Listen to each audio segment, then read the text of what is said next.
All right, this is Hojo. I'm joined here by Ed Wolverton, a CEO of Uptown Columbus. Ed, if everyone doesn't know by now, they should, that you guys are the top organizing committee for this event. Is that correct? Yes, that's correct. We run a nonprofit that's focused on downtown development issues, and with ours here in Columbus, we have this mighty river that runs right through our uptown area, and so we became the organizing entity to pull all this together. And at what point did this start? Because it takes several years for these to manifest. So when did this start, and how were you approached for this event? Right, so we had a lot of thought about when we got the river opened in 2013, restored and removed a couple of 1860 era dams to get this natural flow going. We manipulated some rocks and things along the way, so we were thinking though that we would love to be able to try to get more of these kayaking and rafting events that take place across the globe. So we were able to start small. We in the 2015-2016 year, we got a couple of junior nationals. We also held another American qualifier here, and so that allowed us to get some sea legs under us. We also created something event we called Paddle South. That was in April of each year, and so that was another way to bring some kayakers here. And so it just progressed and built over time. And then we went ahead with making the formal application to ICF to host this, and that happened in June of 2020. And of course, you know what happened in April of 2020. Yes, that was definitely a challenging time, although it definitely still came through for us. It did, and we did some soul searching, trying to decide whether to maintain our bid or whether we should withdraw it because of COVID and what might be happening. Ultimately, our group decided that we would move forward. We thought it made sense to continue to do that, and if the competition was delayed or somehow changed, we would still be in the mix when that occurred. That's right, and of course, bringing this event, you as the top level organizer, you have to go out and solicit from the community. No doubt, you already had a lot of relationship built. Were there any new, exciting relationships that came about just because of this event? Quite a few. We've had such a generous corporate and philanthropic community here in Columbus, and they were helpful and instrumental in getting us to get in front of various people. So TSYS, Total Systems Global Payment, is downtown, uptown tenant and property owner, so they came on quickly. Synovus Bank came on, but even someone like Houston Clinic, who is a world-renowned orthopedic surgeon group, they came on board. Columbus State was a big partner. Our Convention and Visitors Bureau, our Chamber of Commerce, our East Alabama Chamber of Commerce. So we actually were able to foster some relationships just across the river, just a stone's throw away is Alabama, or a zip line away. We also do have zip lining that goes between Georgia and Alabama. So we were able to nurture that relationship as well. So in all, we had a great support from our philanthropic community and folks like Georgia Power and Synovus Bank. All of them stepped up in very big ways to make this happen. That's amazing. And as you state, the Phoenix City, just on the other side of the river, we actually held part of the competition in Phoenix City. Exactly. So we really thought in putting together our bid to ICF that we had some interesting things that competitors and everyone would like. First, it is regional. It is literally Alabama and Georgia were collaborating on this. They don't often see that on the ICF side of things. And then we also felt like it was important that we could showcase that we have a river in our city center.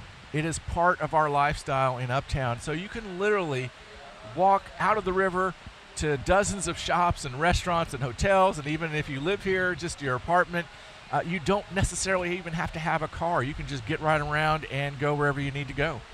That's right. It has been really wonderful for these athletes to move around downtown, several different events and activities. So what has been probably the biggest challenge you faced during these events? Well, we, of course, we're very worried about our water flow. We do have to work very closely with Georgia Power and the Corps of Engineers to make sure that we got the water flows we need for the entirety of this event, and they've just been absolute great partners with us to figure out how to make that work. The other thing, though, we're on Good Wave today, but earlier in the week we were actually at Ambush Rapids, which is about 2.5 miles upstream, but also right along our Riverwalk. And that is a little bit more of a remote site for us, so we had to figure out how to do logistics, how do we get electricity there, how do we get water there, how do we coordinate getting judges where they need to be. So that one was a little bit more of a challenge because it's a site we just hadn't worked on before. All right, well, that's wonderful. It's neat to hear what challenges go into this and how the home organizing committee, the HOC it's called, brings this event to bear. Several moving parts, as you're well aware. Well, thank you, Ed. We are going to get underway here with the women's final. So if there's anything else you'd like to say it quick, because we're going to get these women on the water and get paddling underway. Let's get going. Everyone come back and see us in October 2023 for the World Championships. We're looking forward to that. Thank you very much. That's Ed Wolverton, ladies and gentlemen. He is going to bring the World Championships to this organization next year, 2023 World Champs here in Columbus, Georgia on the Chattahoochee River.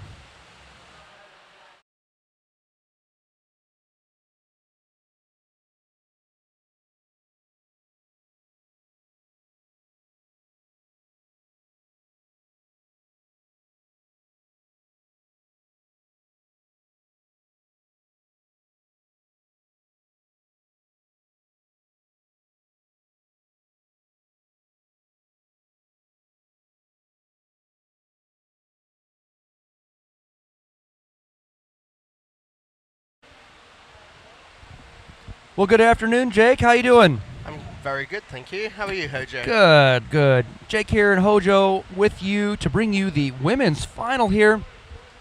So far here on this World Cup #2, we've seen women's qualifiers. We have seen women's semifinals, and now we are going into women's finals. And boy, howdy, has it been a wonderful event. We've had I believe we started with about 18 women, cut down to 10. 10 women cut to 5.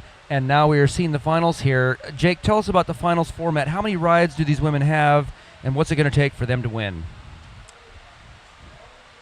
Yeah, so I believe it's 3 rides that they have, and the best one will count.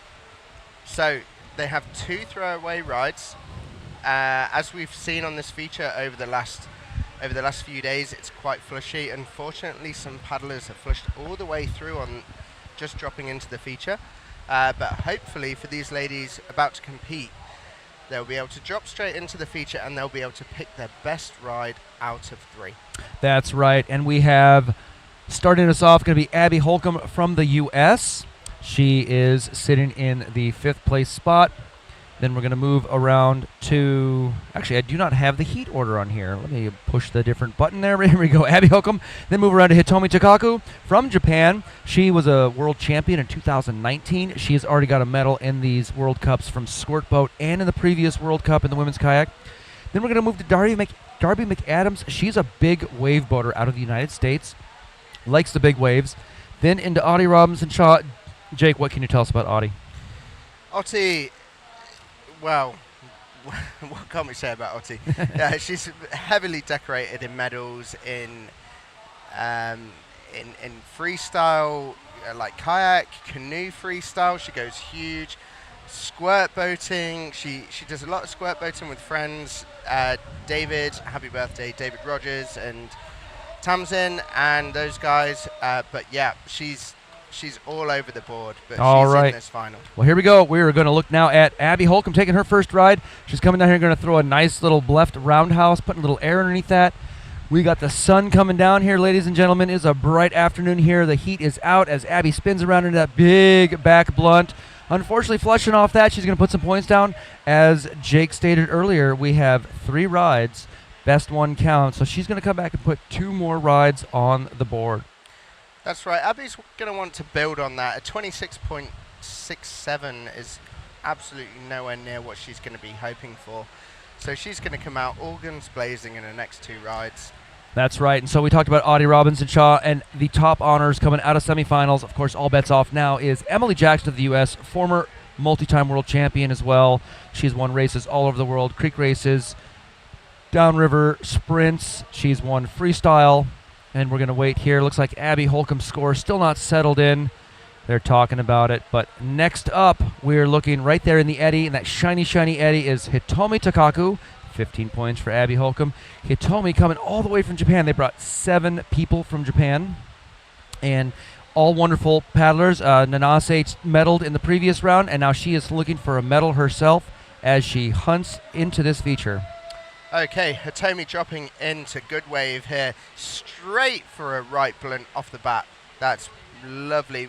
Of course, we can only commentate on what we see here on our screens, but it's ultimately the judge's decision. She's spinning around, maybe looking for a back move here. A back blunt.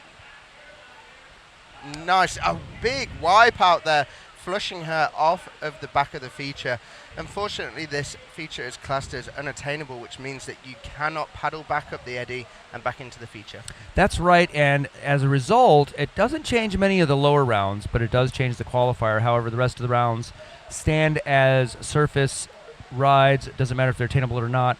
Hitomi looking at 180 points. And as Jake stated, we're going to call what we see, but to give you an example of what we're talking about with these rides, a blunt itself, if I load this up here, a blunt will give you by 50 points. By base 50 points. If you get air, it jumps up to 80. And the moment he said blunt, talked about it, we're not judging, but you've watched that live score. They register 80 points, so they gave her a blunt with air. Straight off the bat, as we see, now coming down, Darby McAdams, big wave paddler out of Idaho, Montana, Washington. She's all over the place as she hunts around now, looking for that spin to the right. That should put 10 points on the board for her as she's going way over to that left side, back into the center. She's going to pass it on into, looking for that roundhouse. I think she's going for a blunt.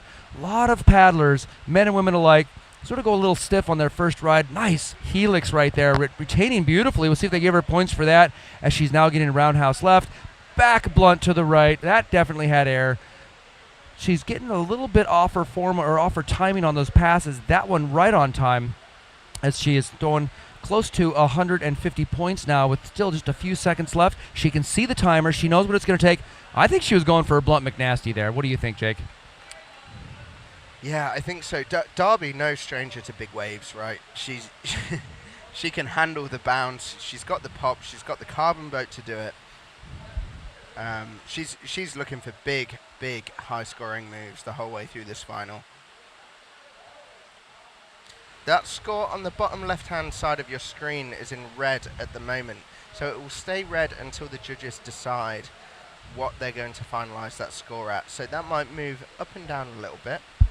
That's right, and Darby actually took, I believe, silver medal at the North Fork Championship this year. Now that race, if you've never got a chance to see it, is extraordinary. Huge waves paddling downstream.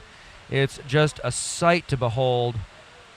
So it's fun to watch these paddlers do this, come out in these freestyle and really show off their skills. So we're still sitting at around 221 points for Darby. Yeah, so what's difficult for these judges is some of these moves that you'll see here, like the blunt, the Pan Am, and the roundhouse. A roundhouse will score anywhere between, well, up to 45 degrees. Darby's score coming in at 226.67 there. Yeah, a roundhouse will score up to 45 degrees. A blunt will score between 45 and 90 degrees. And over vertical, above 90 degrees is what we call a Pan Am. That's right, but now we're looking for Audie Robinson-Shaw coming in here. She is the current Women's World Cup champion. She got the gold in the first World Cup. She got a gold in squirt bow to go to Women's C1. She is all gold so far. Can she take it today? She's going to want to, that's for sure. Looking for a bit of a roundhouse to the left there. She's paddling a plastic Jackson Rockstar 5 by the looks of it here, which is different to a normal carbon boat. Looking for a back blunt, maybe a back roundhouse. Back Pan Am there, definitely over vertical. Again, we can only say what we see. That's up to the judges. But the points are racking up on the bottom left-hand side of your screen. Looking for another back move there. Lots of rotations. Ottie's going to want to throw moves on every single pass that she's got. Looking for an air screw, maybe a donkey flip. And going for another move just on the buzzer there. Currently she's sat at 345 points. That's going to move up and down a little bit. Let's see what the judges think. This will almost likely put her into first place above Darby's 226 points. She is throwing really solid moves, and if you've never watched this sport before, and I don't think we have too many who have never watched this sport before. But we here towards like donkey flip and blunts and Pan Ams, the air screw makes a little sense. At least the air screw describes what they're doing. They're going in straight and doing a complete 360 rotation around that long axis of the boat. The donkey flip is basically sort of a half air screw or a 3/4 air screw. One of the rules about air screw is that bow has to come down dead center. Audie's score coming in 345, taking over first place spot. And now up for her first of this finals ride, Emily Jackson, who came in with a pretty big score to set the tone. Can she do it today? Yeah, this is going to be an exciting ride. Emily, a big favorite for doing a lot of back moves. So she started off with a bit of a flashback. The flashback you can spin into your back blunt or your back roundhouse, even a Pan Am if you really want to throw it. She's moving around the wave nice and confidently. She's well at home with this sort of feature. Moving around again and again, maybe some clean spins. Clean being when they don't use that paddle blade in some or all of the move, depending on the definition. That's right. So we get bonuses for clean, air, huge bonuses, which is when you go absolutely massive, and also linked bonuses. We're not seeing too many linked bonuses here. We've just seen a nice, looks like a bit of a helix or maybe a felix there from Emily. That's right. But that's a really big ride. Yeah, so a felix does not score in ICF rules, but a helix does, and you want to be completely upside down and some of that rotation coming around while you're fully aerial.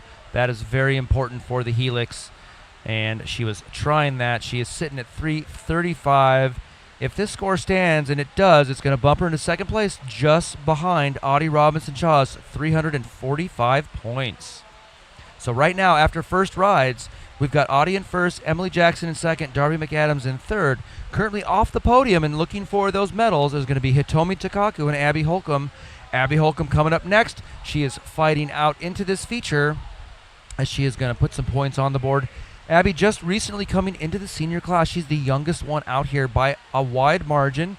And that sounds a bit rude, like we're calling everyone old. But she just came from the junior class, whereas most of these women have been paddling in seniors for a little longer. I think Audie's the next youngest, maybe Darby, I'm not entirely sure. But she is now fighting out with these women because she's the junior world champion.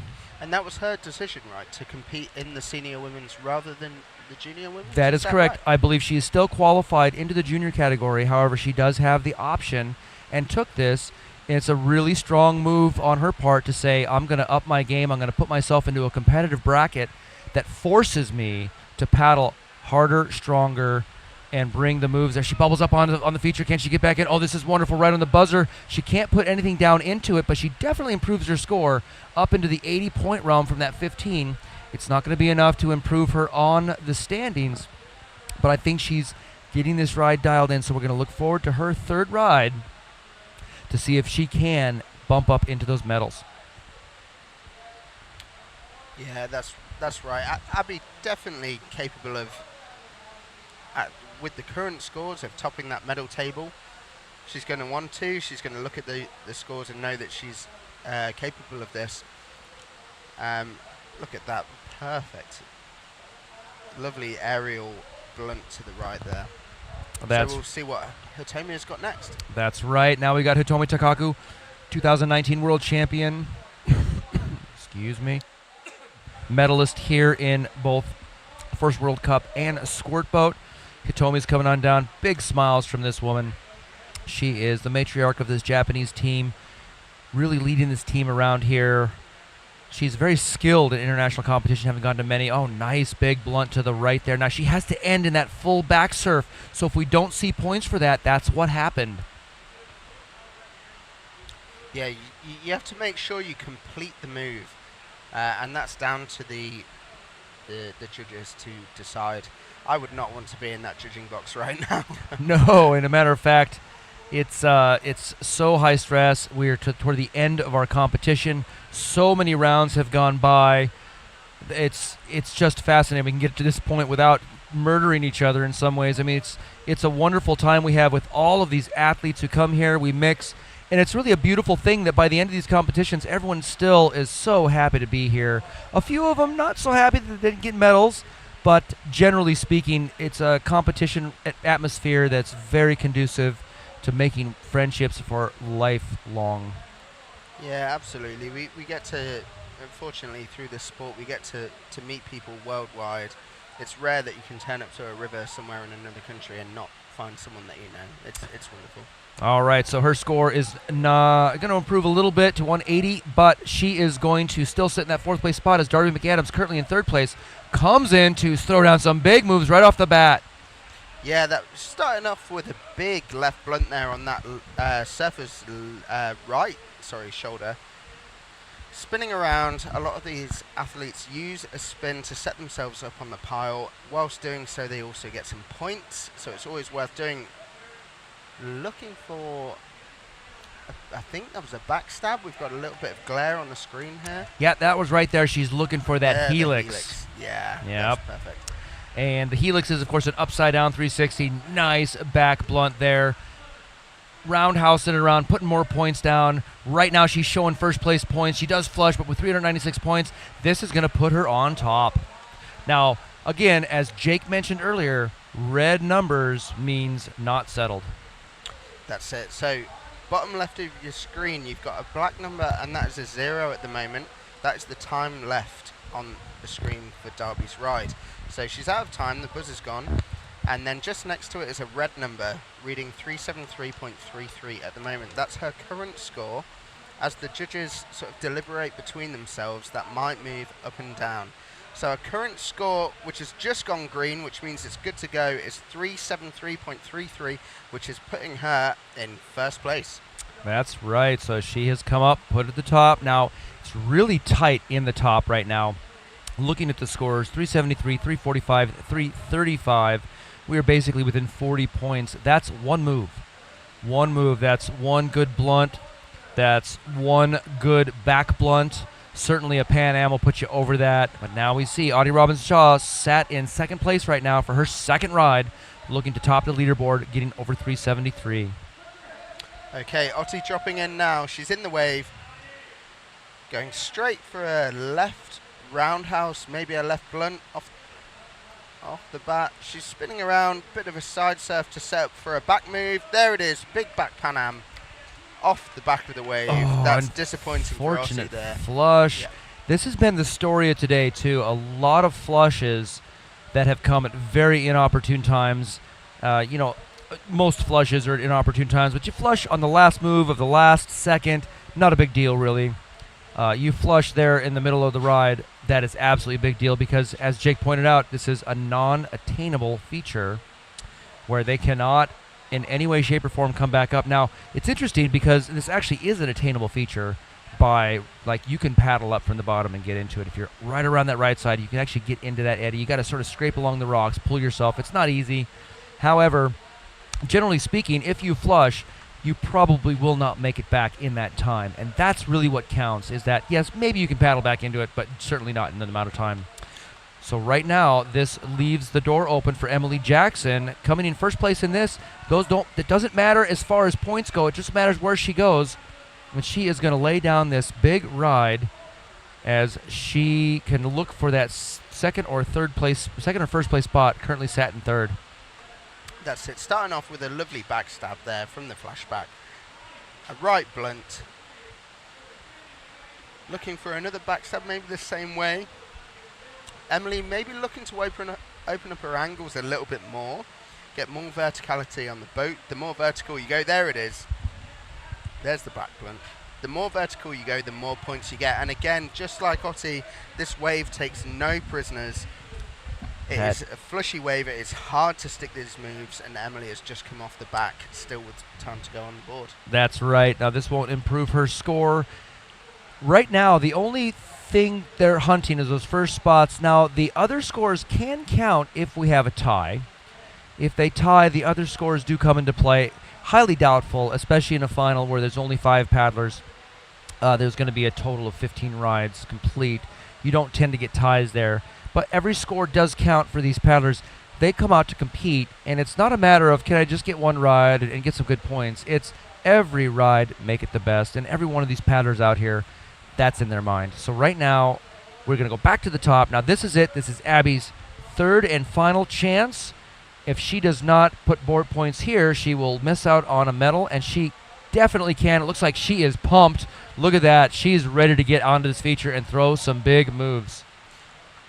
Yeah, absolutely. This is it or never for Abby right now. She's currently sat in 5th. She's looking for a left roundhouse. She knows the amount of points she needs to get on that medal table. And there's no guarantees that that is going to move up anymore. So she's going right as well. Nice little right blunt, maybe a roundhouse. Again, it's not up for us to decide. Going backwards as well. Still retaining the feature, which is the key here. If you do not retain the feature, you will not score the points. That's right. So Abby Hunt in the last part of her ride, she is looking pretty good here. She is contending. If she can bring what she can bring, if she can get one big Pan Am, one good pass, she's going to go for the back Pan Am. Doesn't bring it over center. She's got a pass right here on the buzzer. 218 points showing. She will increase her spot, but this will not bring her any medals, unfortunately.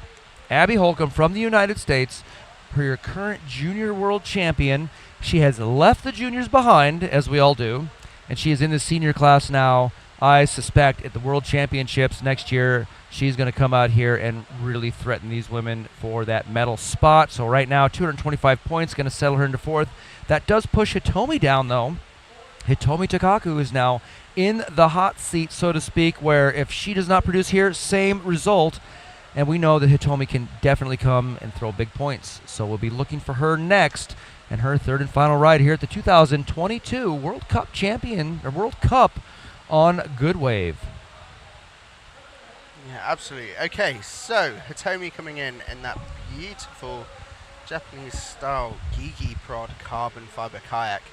These carbon fiber kayaks bounce around a little bit more because they're quite a bit more stiff than the plastic kayaks. So Hitomi showing a huge amount of control here as she goes for that right blunt. And they're significantly lighter. They are significantly lighter, stiffer, but they also they do break now and again, particularly with these big waves. All right, showing 150 points, getting a huge blunt there, maybe a Pan Am as she backs into this wave. Going to go forward, just another roundhouse, getting worked. Oh, can she retain? Oh, she cannot. She's going to flush off. And with 150 points, that's not going to be enough to put her even into 4th place, unfortunately. So Japan's Hitomi Takaku is going to stay in 5th place. It's unfortunate for her that she couldn't produce any better rides. We're so stoked that these paddlers come from all over the world. As you can see in this round, we have Great Britain and Japan. In the previous rounds, we've had Finland, we've had Poland, we've had, obviously, more Japan, all over the world. It's just so fun. We've had New Zealand in this. That's probably the furthest for this event. New Zealand. One of them having traveled all the way from New Zealand, another one actually living here permanently, but paddling for New Zealand. So here we go. Darby McAdams. Right now she is in 1st place, but she is not last to go. There will be 2 more paddlers to go after her, so she is going to want to eke out a little bit bigger lead. That's right. Darby dropping in here. She stuck the wave. Massive, massive left blunt there. Maybe a Pan Am. It's hard to see from the angles here. Going for a little back stab there off the spin. I think she's looking for that helix, excuse me. Yeah, it looks like she is. It looks really good. She's getting plenty of pop. And then, unfortunately, like a lot of these ladies today, just taking a flush there. It's a really, really hard wave to stick. If you catch that green water, carries you right off. Absolutely. Now, it's interesting because coming into this, I was just massive. That definitely was a Pan Am. I think, obviously, the air bonus. And Darby knows coming into this, in that semifinal round, I believe Emily Jackson threw somewhere in the 500-point range to get into that 1st place spot. And Darby knows it's not a gimme, even though she's in the lead. She's in the lead by about 30 points from Audie and about another 60 points total from 55 points total from Emily Jackson. She needs to throw more. And so it's done. She's had her say. Her name's on the board. We can say right now that she is guaranteed a medal, because only Audie and Emily have anything to do with these results now. Audie now looking to knock Darby into that 2nd place spot with this 3rd and final ride here in the final. That's right. Otti from Nottingham, UK, is about to throw down for her 3rd ride here on World Cup 2 on Good Wave. Spinning around, nice back blunt there, maybe a roundhouse. Looks like they're giving her the Pan Am, actually. And she was definitely vertical for that, or maybe a huge blunt. Perhaps, yep, she's going back the other way. Why not? You might as well. You've got to go either way. She's paddling really hard to stay in that feature. Oh, ladies and gentlemen, I don't think you could quite tell at home with the camera angles. She was going to flush on that. She was absolutely off the wave. She fought back, went for that air screw, and just could not maintain it. We've seen air screws flush. If you get sideways, you're actually in the rotation of the water, and it's just going to spin you right off, as we saw. But that fight back on just to throw that third trick was just amazing. That's right. So Otti's still sat in second place then, because that 210, which might move around a little bit, is not going to go up above Darby's score of 373.33. So right now we're looking at Darby McAdams taking gold or silver. Emily Jackson now still has the option to take any color medal. Audie Robinson-Chaw guaranteed at least bronze. She's hoping silver for sure. And now Emily Jackson gets the final say in this World Cup women's final. Stick around after this. We're going to go right into the men's. But what an exciting final here, as we've got the last paddler to go representing the United States here in the United States. It's just such a fun thing to come and compete in your own country, as you saw at World Championships earlier this year. Yeah, the community behind the event is absolutely amazing. And Emily is right in the heart of that as she drops into the wave here. Moving around, not taking a move off the first pass. She knows what she needs. That's looking for a right back blunt and then another blunt forwards. The points racking up on the bottom left of your screen. Looking for those clean bonuses there. Maybe a clean roundhouse, but remember, to score these wave moves, you've got to come right out the front into the green water. A back Pan Am again there. Looking for a helix. That might have scored a side kick. There's a lower scoring from a helix, 361. She is now threatening the gold medal spot. She's taken over silver if this stands. Clean blunt to the left. Clean back blunt to the right. Can she do it on the buzzer? She's in the foamy pile. She's showing 413 points. She has declared it. She's claiming it. Now, whether the judges give it to her or not, we're not sure. However, with that score, generally speaking, we do not see it drop by 50 points. We'll have to wait. What an exciting time. But Emily Jackson right on the end, bringing a huge ride. Yeah, that's what finals are all about. It's a big surprise. Well, not necessarily a surprise when it comes from Emily Jackson, but that was a really big ride, celebrating with a big fist bump in the air. It's unfortunate for you guys at home and us here. It's so bright and washed out that we're actually having a hard time watching our monitor. And the second she gets in that foam pile, the boat disappears. I think you guys see it the same there. 586. Her score is going up. She scored over 500 in semifinals. She is quite capable of this. And this ride was definitely exemplary, where right at probably the halfway mark, she just turns it up with the cleans, adding all those clean bonuses, and then big back Pan Am. That was just a back roundhouse, maybe a back blunt. And then right here for the side kick, maybe getting all the way around. The judges definitely have to judge that. It's not up to us. But right there, after the buzzer maybe even, but already 590 points. This is declarative. I'm calling it. Emily Jackson's taking gold. It's official now. Darby McAdams in second. Audie Robinson-Chaw taking third. Abby Holcomb in fourth. And Hitomi Takaku of Japan in fifth place spot. So our final here in the women's, they will show this here shortly. Emily has all the right in the world to celebrate there as she takes away the gold medal. I mean, look at that difference in scores there between Emily's ride of 590, and I think Darby's was looking at 373.33. So that's a huge difference there. Congratulations to Emily and Darby and Ottilie.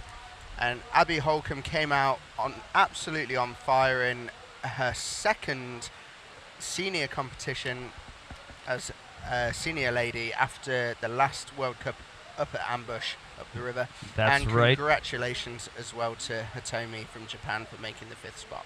All right, it is 5:11 local time. We're going to start back up. 5:30 will be the men's final. We are going to stick around and get this final completely underway, clean up the competition, get it all done, go to the party, Of course. and I then think there's some good food. and then award some medals here, because we have 3 more medals to give out. We have given out 3 medals in OC, 3 medals in women's C1, 3 medals in men's C1, 3 medals in junior women's, 3 medals in junior men's, and now we're going to give out 3 medals in women's and men's. I'm counting 7. Am I missing one? I thought there were 8. Women's C1? I got that. No, I don't know. Everyone at home is yelling what we're missing. We can't hear you. We can't hear you. We're doing the best we can. I got it right here. I got it here. C1, women's C1. 1, 2, 3, 4, 5, 6. Nope, 7. 7. Yep, I counted yeah, it right. you're right. Counted Yep. it right. So we're going to give out We've already done 21 medals here today in this World Cup number 2. I'm Hojo.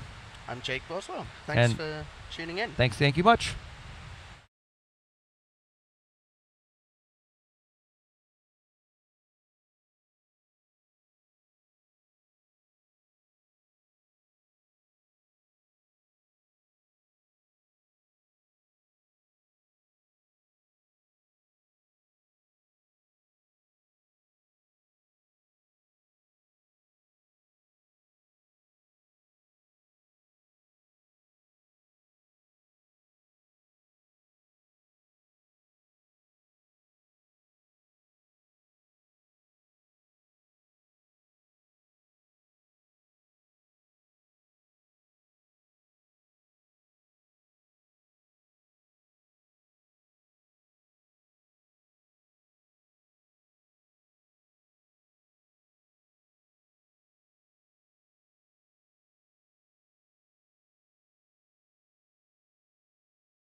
Welcome back, everybody. This is Zach back on the mic. Joined with me is Anna Bruno.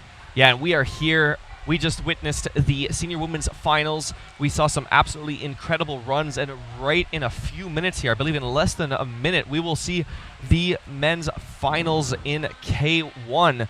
Our first paddler today in this heat is going to be Rob Crow, who managed to sneak his way into the finals category after his really amazing semifinals run. We're really excited to see what he can pull off now that he is here. Rob, the sole representative from Great Britain and also from across the pond in this final heat. So huge accomplishment for Rob to make it into this final. Absolutely. And I am just excited to see what he has to throw down. We saw big rides in prelims. We saw big rides in quarters. We saw bigger rides in semis. So what have we got? Huge air screw starting things off. Taking the time, setting up. That sun is beautiful on the wave right now. He goes for that other air screw. Rob surfing over back to the surfer's right as he goes for a Pan Am. Oh my goodness, catching his edge and unfortunately flushing off early. Yeah, and like we were mentioning, it is the late afternoon sun here in Columbus, Georgia at the 2022 World Cup final. It is blisteringly hot, but we got a fan going on here, and I could just imagine that it's quite difficult for the athletes to see with this glare right now. It is challenging. You know, I don't envy the judges having to stare at this beautiful piece of whitewater all day as the sun reflects off that, making it hard to see tricks like Rob Crow's beautiful textbook air screw right there. Rob out of Nottingham, Great Britain, coming in with that first ride score of 330, so 330 points, a lot lower than we know that he's capable of and what he wants to see. Yeah, but this is finals, so they got 3 rides. Only one counts, so you have to throw big on one. Only one of them matters. All of the others, you can pass them away.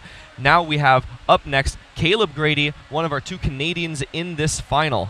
Yep, La Passe, Ontario, near the Ottawa River, dropping in. Here we go.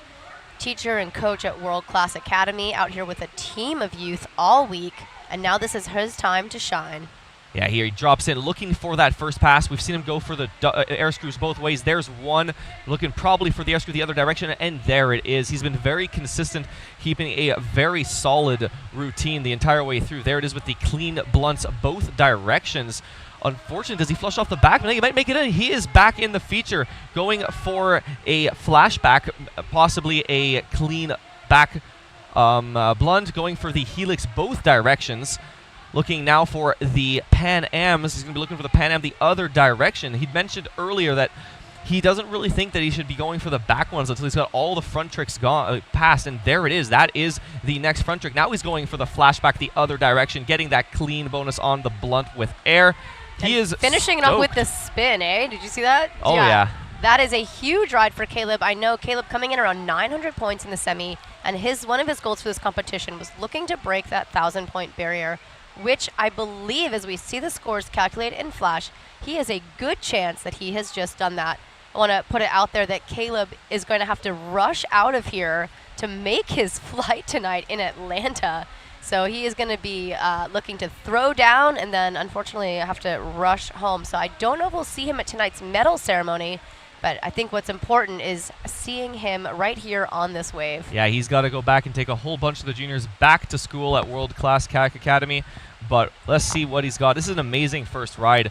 I believe we saw that on his in semifinals as well. Caleb putting down a incredible first ride. Then unfortunately struggling a little bit down the road. But I believe that now he's in that mindset. He's ready to go. I'm sure he's going to be able to match this and keep getting past it every run going forward. Yeah, you know, you also really saw Caleb's river running experience coming into play as he had to rely on that forward stroke and edge control to make his way back into the feature right before almost flushing off in that danger corner. Yeah, that was a scary moment for his ride there, but now it's peaking just over, ending at 1,103 points for Caleb Grady's first ride. Yeah, phenomenal first ride from Caleb Grady out of La Passe, Ontario.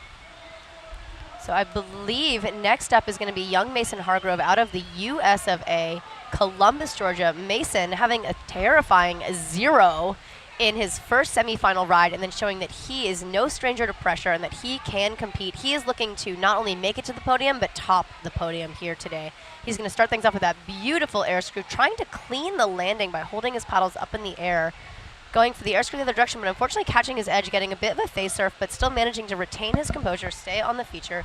He's still got 30 seconds to go back into that routine, starting things off with a huge Pan Am, spinning it around into the back Pan Am, wasting no time as he goes right for that air screw the other direction, regaining that control as he surfs his way back around. This is his home spot, and my gosh, does it show. Going for the flip turn right into the blunt, linking to the McNasty.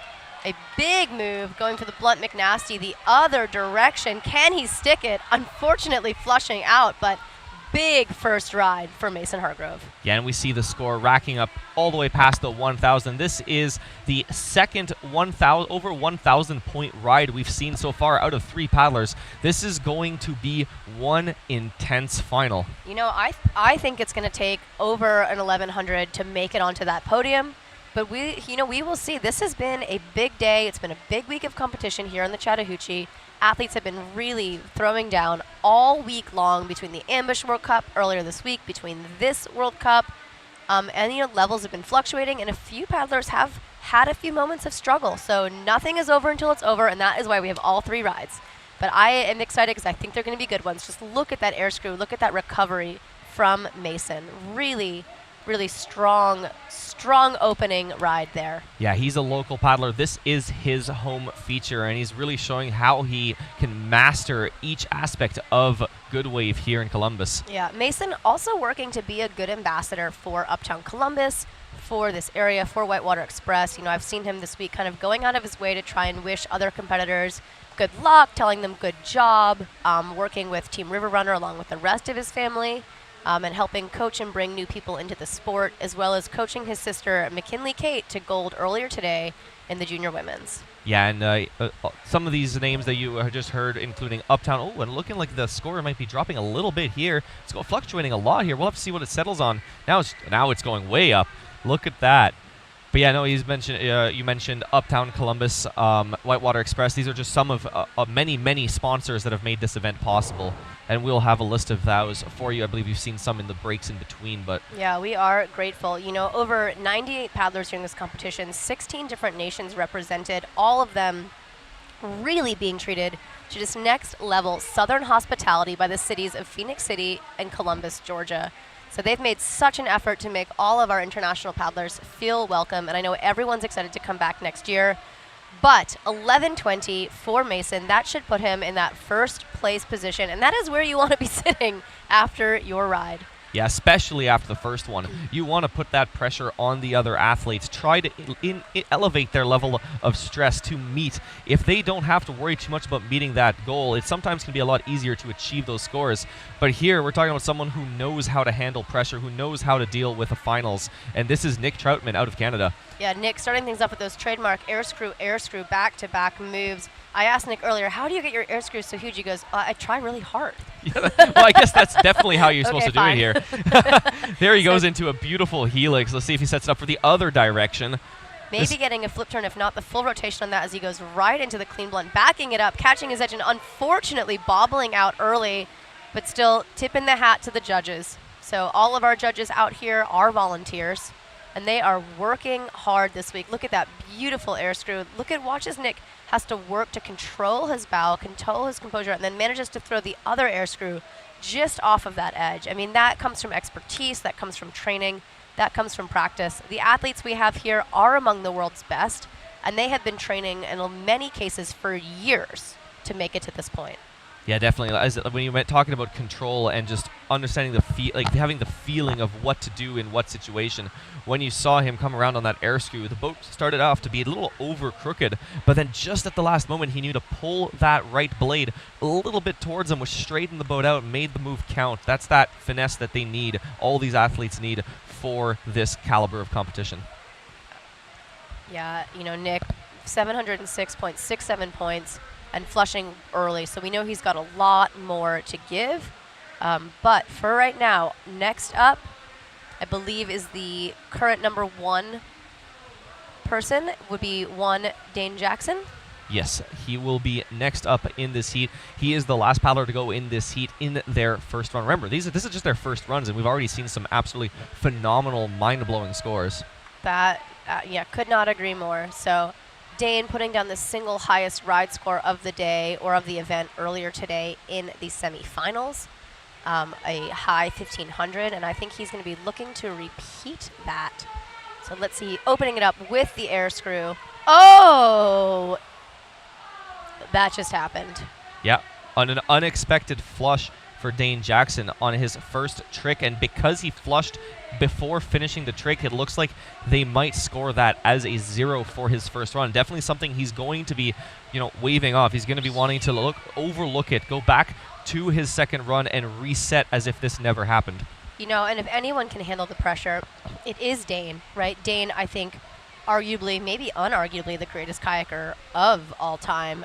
Just an absolute domination force. Current reigning world champion from the Nottingham World Champion, one of the best big wave boaters in the world, big water paddler, extreme racing, steep creeking, you name it. I think Dane has pretty much tried his hand at it and done well, and so I know that he'll be able to handle that pressure, but for right now, the pressure's on for Rob Crow of Great Britain.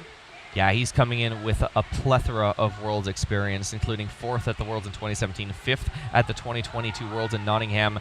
He is a peak UK paddler and VE paddles, rocking it out there in the Columbus sun. I love Rob's golden sweet protection strutter. It's an iconic look there as he goes to start things off with maybe an air screw, maybe a donkey flip. Again, struggling to keep that bow as high as he wants to, as there's the beautiful air screw into the other direction. So Rob, no stranger to the finals pressure, throwing down a huge Pan Am right into a back Pan Am, looking for those over vertical tricks to up the point value on these scores. With only 45 seconds, athletes know each trick counts. That was a massive back Pan Am from Rob Crumb as he spins it back around, looking for that control, spinning into a back blunt the other direction. Carving, setting up. What have we got? A nice helix into a blunt, into the McNasty. This is the biggest ride we've seen from Rob Crow yet, and he is stoked. I'm stoked. How can you not be stoked after that ride? I know, that was incredible, especially finishing it off with that last blunt McNasty right before the buzzer. It's looking, if the score keeps going up, this will actually put him into the first place position currently. We will have to wait to see what the judges call, but he looked so happy with that. Oh, and he should be. Rob, maybe not having as much big wave time or big wave experience, but this guy trains on these smaller waves in England frequently, and if you can pull off tricks that big on smaller waves, it's just a matter of time before you figure out how to use a feature like good wave to your advantage and create that amplitude. So that was absolutely a huge ride for Rob Crow. Yeah, and exactly as you're mentioning, getting that experience on this wave. Almost none of the athletes, other than people who are more local and have had the chance to come here throughout the winter, have had this level. Previously to the competition, it was much lower than this. So paddlers such as Rob Crow. Oh, look at this score, climbing up into the 1200s.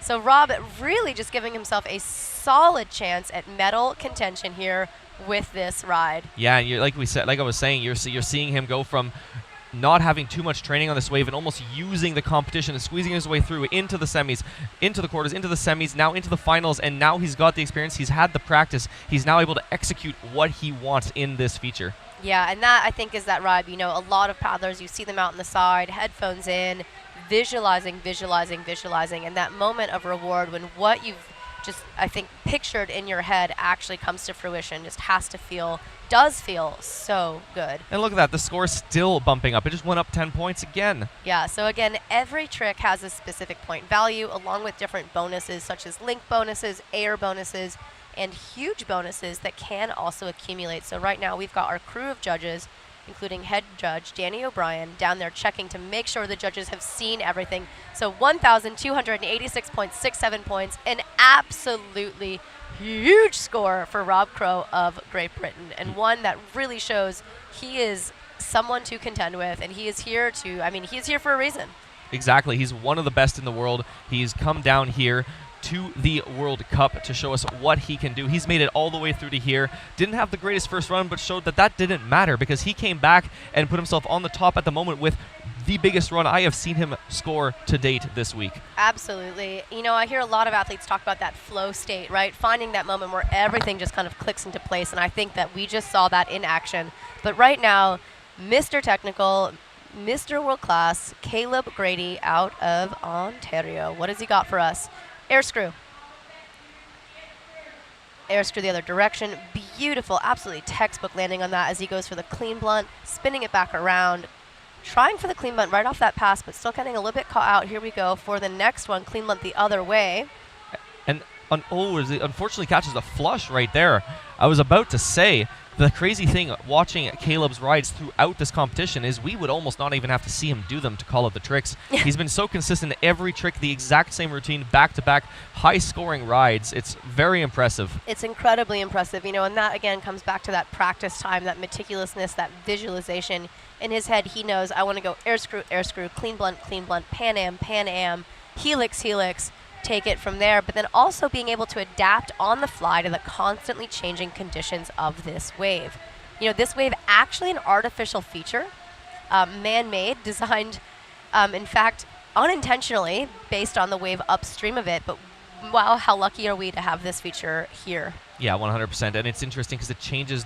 It's always in no matter the level. Caleb's second ride coming in at a 5.76. He'll be sticking with his first ride of 11.03 for now. We will see if he can best that to push himself into the top 3 in his third and final ride. Yeah. But up next, we've got the local boy, Mason Hargrove. You can hear the crowd cheering. Yeah, our headphones don't do much to block that out around here. He's dropping into the feature. He's going to look to start off with, let's see what he's got for us, a air screw. Massive, clean landing, going for the air screw the other direction. Yeah, kind of dropping the bow on that trick. I wouldn't be surprised to see him go back and repeat it, but not before he's checked off a few more other tricks in his arsenal. And speaking of, I think that might have been the biggest Pan Am I've ever seen on this wave. That was a huge Pan Am, followed up by the back blunt, going for the Pan Am the other direction. Mason, unfortunately, taking an early flush, but what an explosive, dynamic paddler. He is just so at home on this wave. He knows exactly where he is and what he wants to do. That was a beautiful air screw. And as you said, throwing those paddles up in the air to try and get that clean bonus. And think of how many tricks he actually did to achieve such a high score already. There's 1, 2, and I believe the next one was his massive Pan Am. So 3 scores and putting himself higher than most people were able to achieve in a single ride in the prelims. Yeah. Absolutely mind-blowing. It is mind-blowing. You Look know, at look at that. That was, and then the control is he knows exactly where to sit that boat down to land it in that back surf. Mason working hard this week to try and get a silly flip, of which you may be familiar from the Ottawa on the score sheet, and I think that was almost like his little homage in a way, almost trying to pull that silly flip style Pan Am. But yeah, huge back blunt, beautiful verticality, and then just, again, the control as he goes right into the next trick, and unfortunately landing a little bit on the bow edge on that green spot and catching that unfortunate early flush. Yeah, but still a decent ride, making sure that he keeps his morale up. He's already at an 11.20 in second place at the moment. We'll have to see, again, what he comes back with in his third and final ride as we move on to the second Canadian in this heat, Nick Troutman. Those of you watching at home, don't be shy. Please place your comments in the bar. Cheer on your favorite competitors and your athletes. Tell us how we're doing out here in Columbus, Georgia, and Phoenix City, Alabama. Definitely. Also remember to check out, if you haven't already, ICF's socials, including ICF Freestyle on Instagram, where they constantly post all the reels, all the athletes share. You can follow all the athletes through that page. It is a great way to keep in touch with the World Cups and the upcoming World Championships next year. Yeah, so Mason, 633.33, you know, not the ride score he was looking with. He's going to stick with his first run score, but still a decent ride score should it come to a tiebreaker. 100%. So next up, we have Mr. Nicholas Troutman. All right, Nick's pulling out, looking to drop into the feature. He's definitely looking to best his first ride. Starting off with a air screw, absolutely massive, going right into, looks like the next air screw, the other direction. Trying to set himself back up at the top of the feature, and there it is, going immediately into a helix one direction, looking potentially a flip turn to the left there. We'll see what the judges have to say about that. Looking for a clean right blunt. Let's see, maybe looking for a clean the other direction or going into Pandemic. No, looking for that helix again, turning it into another flip turn, the same left side. Seems to be struggling a little bit to get himself back onto the top of the foam pile.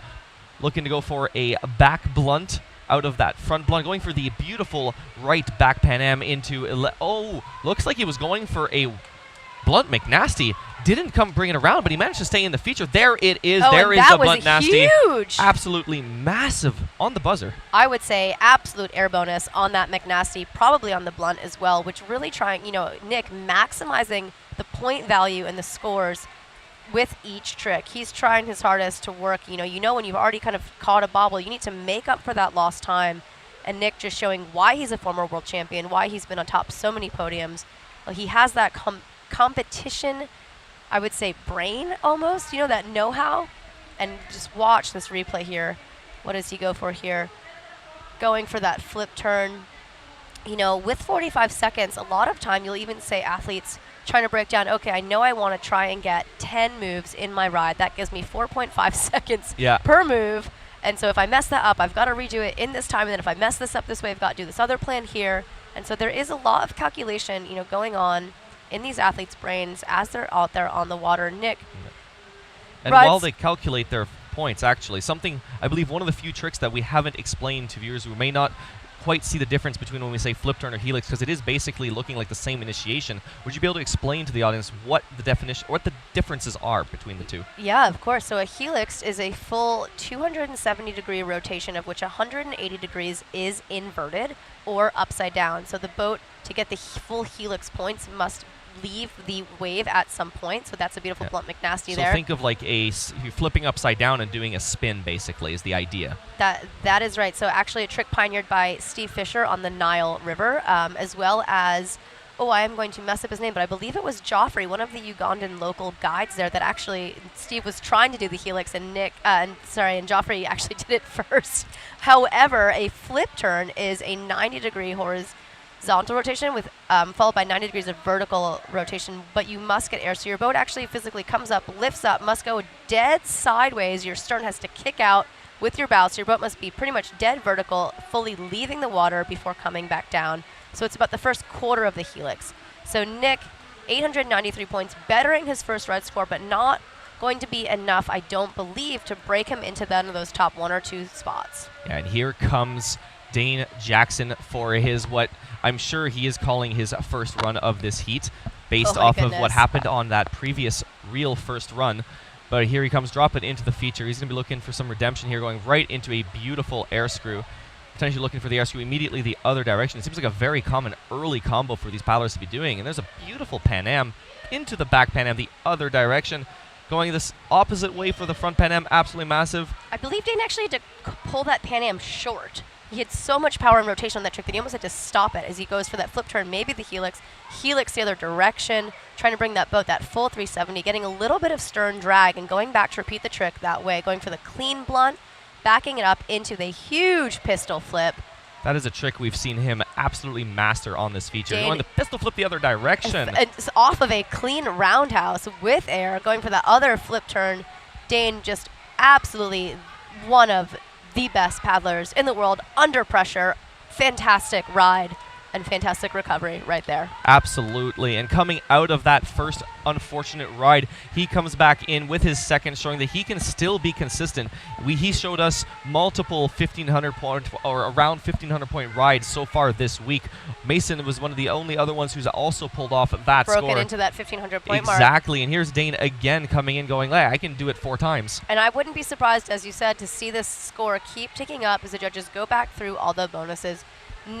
Dane actually spending almost a full season 1 year dialing in those pistol flips on the stakeout waves of Ontario, and you can really see that expertise and practice showing. Yeah, I believe there was an Instagram post about a pistol flip I saw on the Gladiator wave that actually, God, don't. I think I had to go to the hospital because my jaw fell off. That sounds absolutely unbelievably terrifying. But yeah, Dane, look at this. So much power as he actually sits that Pan Am down. The boat awareness, the body awareness, the wave awareness, really just, I think, incredible for me to watch. Yeah, Dane, as he kind of goes for that, pulls for that Felix or that, and you can see him get the boat sideways and then pull it back to forward. So starting that full rotation going, and then right into the next move. So his score is now, it just broke the 1,500 mark. It did. It's been there for a little while. It's going up, it's going down, it's bouncing. So that clean roundhouse as he goes to then watch this pistol flip here as he actually goes, pulls the boat under his body and then brings it back over his head and kind of that wave style, similar to a McNasty, but very different initiation. Yeah, and something that's interesting is watching some of these paddlers, different approaches to it, where some of the paddlers will choose to do a blunt McNasty, because a McNasty and a pistol flip score the same on a wave. So they'll sometimes go into the blunt McNasty to score the link on the blunt and the pistol flip McNasty, whereas Dane chooses to go right into the pistol flip because it's the way he structures it is fastest. Taking that proper kind of big wave KY style, but a very committing trick. You know, you can see Dane actually planting his blade back upstream and then throwing his body underneath his boat to bring the boat around and over his head. You might think that Dane did gymnastics as a child, but I think he just spent a lot of time kayaking and also a lot of time watching video, right? Like oh my God, this score is creeping up towards the 1600s, and that would be something. But I think, you know, what you don't see behind all these athletes is these hours that they have spent putting time in to get to where they are, hours training, hours pushing each other, as well as cheering each other on to be better. I think that's one of my favorite things about this sport is that, you know, you're in the eddy and what you see is every athlete giving another athlete a fist bump, every athlete cheering each other on and wanting to see each other do their best. So Caleb and Dane, part of Team Send. Oh, there it is, 1598.33. I think that's the highest score we've seen at the competition to date on this wave. I agree. So close to that 1600 point mark. And whew, that is a big ride. Yeah, and there you see Rob Crow getting ready. He's looking up at the judges, waiting for that thumbs up from the head judge. He's dropping into the feature. He's ready to see if he can top his 1286 on his third and final ride. This is the top of the heat again. This is the final rides for all of these paddlers as he goes into a huge air screw. Looking to set something back up, not quite as fast as I'm sure he wanted to, but he went right into the air screw the other direction. He's looking to rack up as many points as he can. He wants to beat that ride. There's a beautiful, clean, unfortunate flush on that clean Pan Am. No. But hey, it happens to the best of us, and that is the risk of going big and putting that much power behind your tricks. Yeah, but he's sitting at a nice 1286. He's still sitting in second position right now going into the third and final rides. Yeah. The thing is every single one of the athletes after him, every single one of the athletes in this heat, I believe, are is capable. Gonna be looking to match or beat that score. 100%. Yeah, you know, Rob's struggling with some ab injuries earlier this year. It's really just amazing to see him get to be out here, being competitive and putting down these rides that you know he's capable of.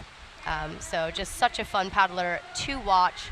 And I think anyone that's struggled with injury just knows that I think the mental and physical toll it can take on you. And so it's got to feel good for him to come out here in finals. And even if he now has to sit and wait and see what happens, he knows that he's put down a very, very solid ride score. Yeah, but luckily he only has to worry about 3 paddlers, so it's a little less time to worry about, you know, a little less stress. But there's only 3 places on the podium. Exactly. So this is going back to Caleb Grady, who's desperately going to be wanting to come up and match that goal. He's going to be looking at Dane Score and be like, I bet you I can do that. And we saw him pull off a very similar ride in the national team trials up in Canada on the Garbrandt Wave, so we know he's capable of doing it. It's all about if he can take that and translate it here on the Good Wave feature as he drops in for his last ride of men's prelims. That's right. I'll be curious to see if Caleb busts out the pistol flip at some point here, but I will be holding my breath as he goes air screw.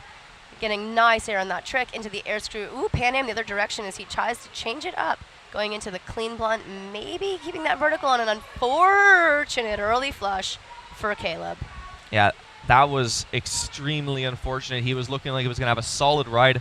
There's that first massive air screw, and here we'll see the second air screw, which he looked like he initiated as an air screw, but then realized it wasn't coming around, so he pushed it around into a Pan Am to get those points. So Caleb, unfortunately, not going to be making the podium here at this World Cup, but it will be coming away knowing more about this feature and having I think a solid ride plan and solid game plan for what he wants to do this next year before the World Championship. He may, at this point, if he gets to leave now, might also make his flight. Definitely, yes. That is also a very important thing when you have one of those scheduled. But still, breaking that 1,000 point mark, getting that 1,100 point ride, absolutely huge ride. It's from Caleb over this week. But now crowds are cheering as Mason Hargrove tries to boost his way into a safe spot on the podium. He's going to be looking to take over one of those top 2 spots as he starts things off with a big Pan Am, maybe an air screw the other direction, going into the Pan Am, setting that boat down. spinning it around as he looks for the back blunt, struggling to get clear of the foam here at this foamy level. Pan Am the other direction. Look at that control as he's just looking back upstream right into a massive back blunt, maybe a back Pan Am.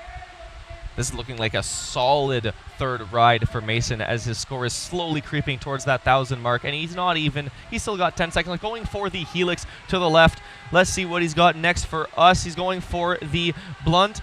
McNasty, unfortunately, flushes off the back. We will see what the points rack up to. He's currently just past the 1,000 mark. We'll see as the judges keep tallying things up.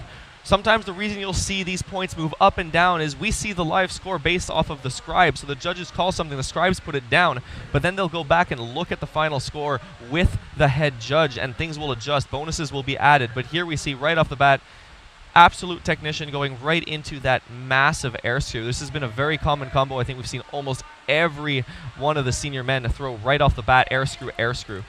It's true. If you want to be in that top 5, you kind of need to have that air screw really just dialed in, as well as those Pan Ams, those back Pan Ams, really having those over vertical tricks. You know, and I know, like, while Mason's scores are still calculating, things could still change here. I know while his goal was to double gold at this event, I mean, he just really put it all on the line in those rides, and just a phenomenal showing from Mason here in his hometown.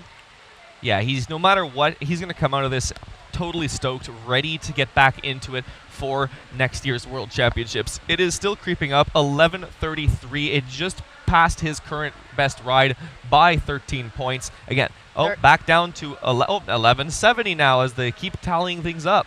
Yeah, all it takes is one bonus, one link, one little adjustment to really change those scores up. And so everything you do on this feature does matter. We saw that beautiful helix there from Mason. He just kind of makes us, he's just like, this is my second home. I live here. Nice Pan Am over vertical as he tries to link that into the McNasty. And unfortunately, you can see just catching that bow into the green water as it drags him off. But still, score is creeping up. Possible 1,200. He's not that far away from that second place position. Yeah, and as you mentioned, like, this is a second home. I guarantee you, if he could find a way to sleep while surfing on this feature, he would definitely have been doing it by now. He probably would. You know, his family living just about a few miles upstream in Phoenix City. So Mason with a 12:23.33, that puts him into the third place position. So keep in mind, we still have Nick Troutman to go here, who could change up this top 3. And we've seen him hit the 1,000 points We've before. seen him hit the 1,200 points 100%, and he's so far the only person in this final who has not managed to break that 1,000 mark, but we know he's capable of it. He's dropping in. One of the only person left here who can shake up that leaderboard. The only person left, in fact. The only person, yes, because Dane is already on the top here. Goes for the air screw. He's going to look for the air screw the other direction here. A little bit of a slow start, but we're going to see him recover real quick as he comes into both air screws, going for the flip turn. Looking for the helix the other direction. Going for the other helix. Oh. Catching an edge, but he retains the feature. He knows what he's doing here. He has 20 seconds left to score big. Going for the back Pan Am. Does he hit the feature? No, he flushes off the back. That will do it for his final ride. I don't believe that's going to come close to the top 3 spots at the moment. We still haven't seen the final score, but I'd wager that we already know our top 3 paddlers. I think it is highly likely, but take a look at this fantastic just air screw and effort from Nick Troutman out of Canada. So Nick just, as you see here, putting it all on the line, laying it down, flirting with that. How big do I go? How big do I push it to try and get on into that top 3 spot? So Nick having that 1,200 point score in the last round, but man, unfortunately not being able to pull it together. So Nick sticking with that 893.33, which will put him in the 5th place position, which means that our now gold medalist Dane Jackson and has a victory lap. Yes, exactly. He's still got one ride. I almost forgot that. It was so his second one was so impressive that we almost forgot he had another one. It's almost all 3 rides combined. Yeah, so what I you know, this is going to be fun.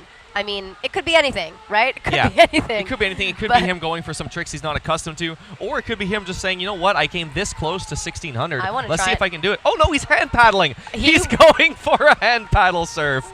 You have to be kidding me. Can he catch the wave? Let's see if he's got this. Yes, he can. There he does. The one, the only, Dane Jackson, air screw. He is showing off for screw. the crowd here He in is. Columbus. Pan Am. This is how Dane gets so good, guys. You lose your paddle, some paddlers might be freaking out. Dane's like, yeah, whatever, I got this. I'll just go throw down a few 100-point ride. Is he going to be a pistol flip or a back Pan Am? Goes into the back pan. He retains it. How is he doing this? I wonder if he just dropped his paddle on the way to the wave. No, I think this was intentional. Going for the helix and sticking it with no paddle. Oh, and then a beautiful window shade.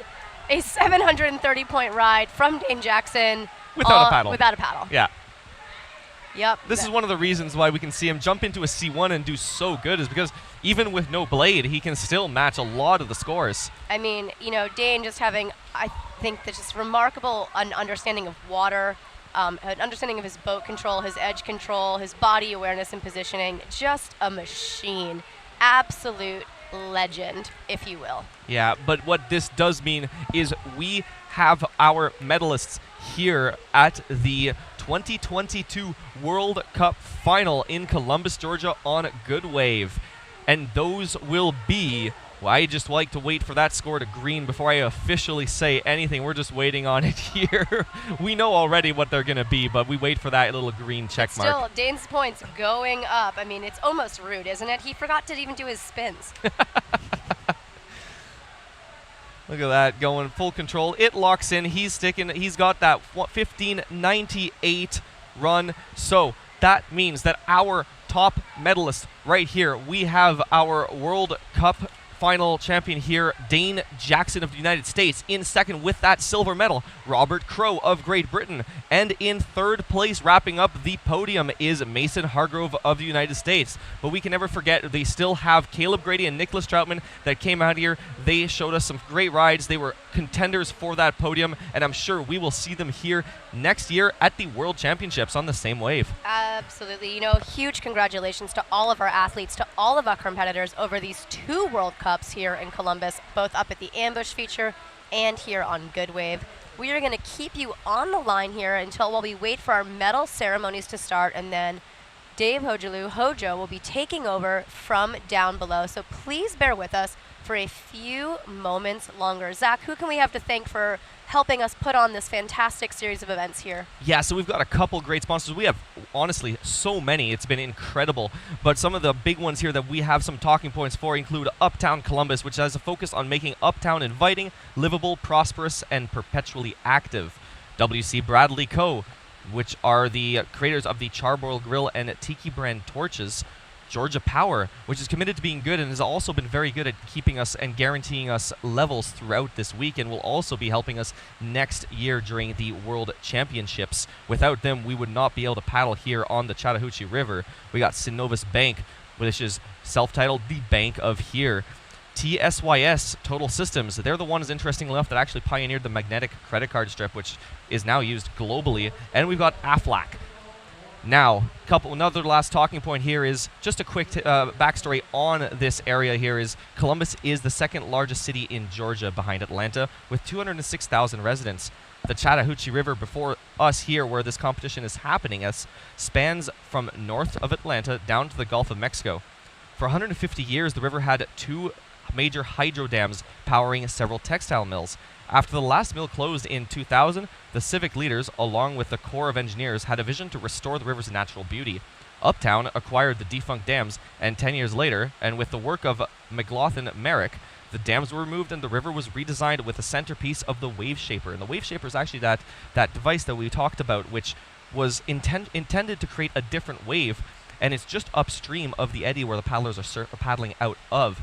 But it ended up inadvertently creating Good Wave, which, to be fair, we are very thankful for. We are indeed. Good Wave as well as Great Wave, a smaller green wave just behind it, as well as Lemur Wave, as well as the Players Lounge, as well as the Monkey Wrench feature and Ambush. And there are many other features here to surf. So right now we're currently seeing the river on 3 generators, or 3 gens as the locals call it, of water from Georgia Power. But they are lucky. They are great to us paddlers. They actually publish release schedules daily, so you can kind of see what time the water's going to be on and make your plan for, hey, where should I go paddle? And you know what? I wouldn't be surprised to see this river becoming an international training hotspot for freestyle paddlers from around the world. 100%. And one of the big reasons for that is that you can paddle here all winter long as the levels are a little higher. We have the wintering grounds, and which Whitewater Express and the city of Phoenix keep up to date, ready for us. Whitewater Express has facilities that paddlers can use throughout the winter. They are a local, one of the local rafting companies here. They have been busing athletes up and down the river for both events, making sure that all of the athletes have a nice place to view, a nice place to cool down in this warm southern heat. Remarkable hospitality here from not only Whitewater Express, but all of Uptown Columbus. You know, always Uptown really embracing the Whitewater community and doing their best to support it, putting on events throughout the winter, getting people out in boats. There could not be, I think, a bet of other. I'm going to put this out there because I don't like fish, but minus the fish, there could not be, which happen to be in every river around the world, it turns out, there could not be almost hardly a better river in the United States to learn to kayak on. You've got warm water, you've got big volume, you've got deep pools, you've got consistent water, you've got a variety of rapids, and as we see from that Hargrove family, you know, this river really does help produce world champions. And I would like to say that here at this World Cup, you know, any athlete from around the world can come and participate. There will be a lot more people here next year for that World Championship competing for their national teams. You know, we're missing a lot of the Canadian team. We're missing a lot of other members of the British team. We're missing a lot of members of so many teams from around the world that I think will have seen this event, and I think they're excited to come throw down and show what they can do. Yeah, and in the meantime, if you want a taste of what next year is going to be like, make sure to check out the previous World Championships that happened in Nottingham, UK. But now we are about to move into the medal ceremony. This has been Zach Zwanenberg. And Anna Bruno, thank you so much for being part of this World Cup here on Columbus, Georgia and Phoenix City. And we will see you all next year.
All right, ladies and gentlemen, if I might request that the DJ music be turned down.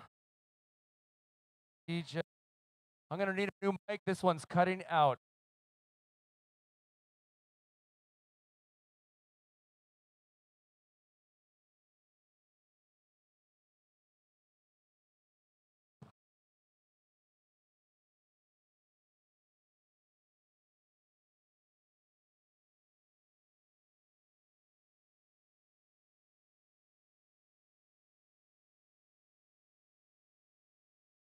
We're getting the camera set up.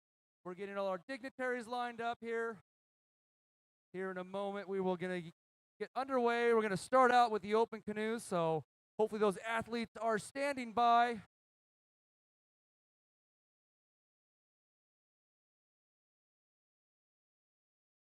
We're getting the small children put to the sides.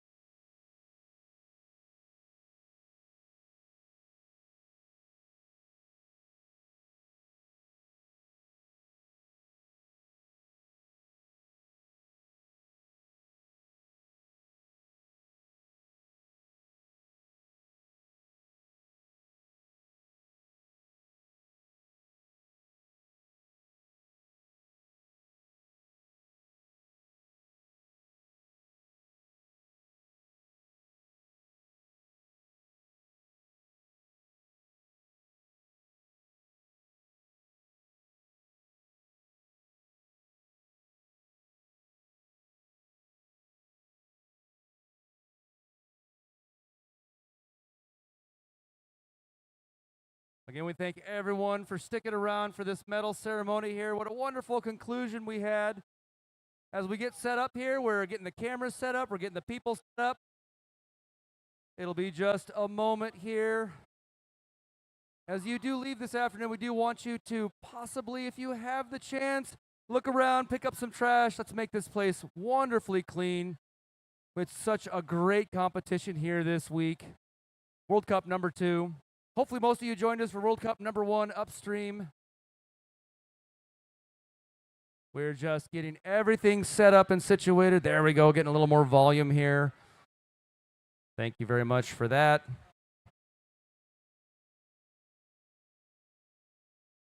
Just about 19 nations came to this event, 98, almost 100 competitors.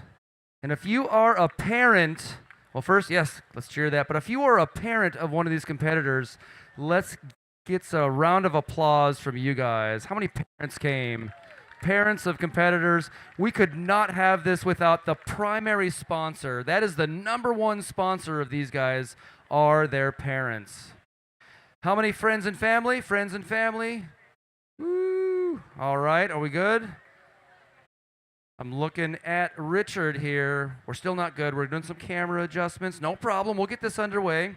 How many people are from outside of the United States? Outside the United States, Canada, Mexico, UK. How many we got? Let's hear it. Oh, thank you so much for coming all the way to Columbus, Georgia, for making this event a wonderful, wonderful world-class event. I'm still looking at the camera guys right here to see if they are saying no. They're saying no. The radio's saying yes. The camera guys are saying no. Here we go. All right. All right, here we go, ladies and gentlemen. Ladies and gentlemen, the medal ceremony of the Open Canoe event will begin.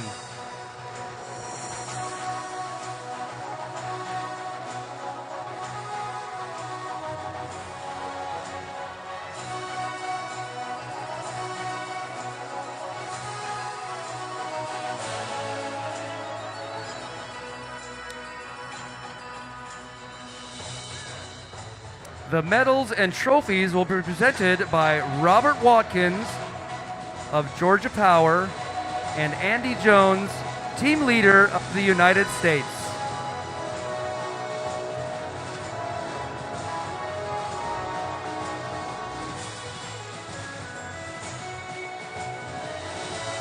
The bronze medalist representing the United States, Jordan Poffenberger.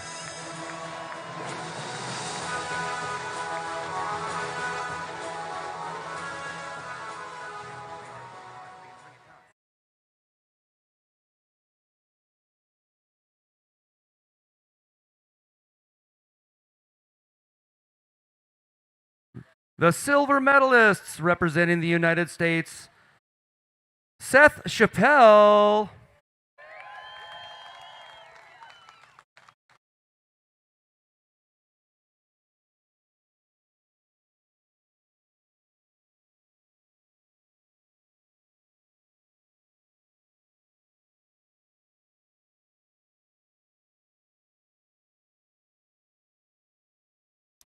And the gold medalist representing the United States, Landon Miller.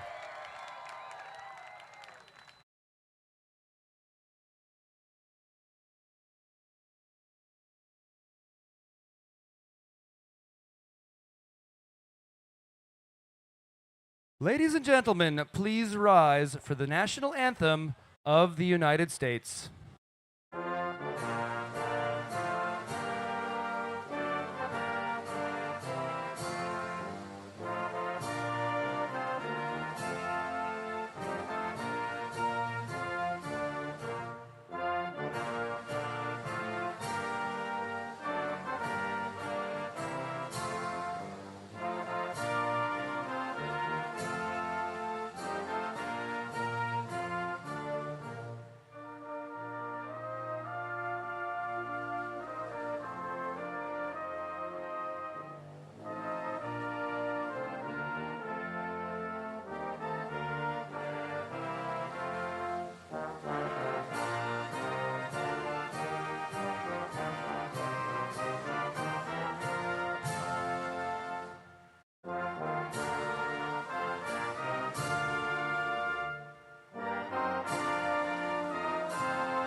Ladies and gentlemen, please show recognition for the 2022 Columbus Good Wave World Cup medalists.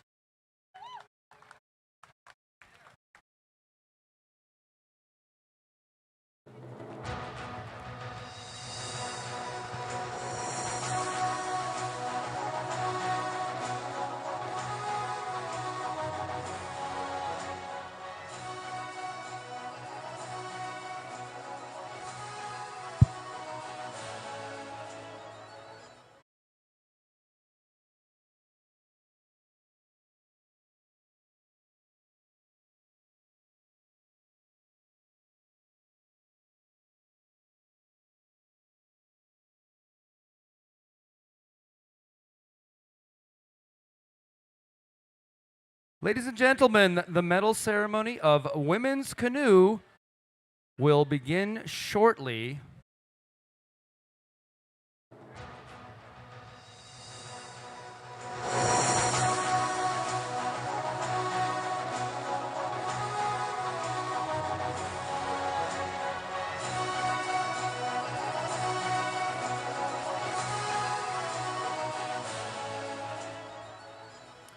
The medals and trophies will be presented by Helena Coates, the ICF Host Committee co-chair, and team leader of Great Britain, Gav Barker.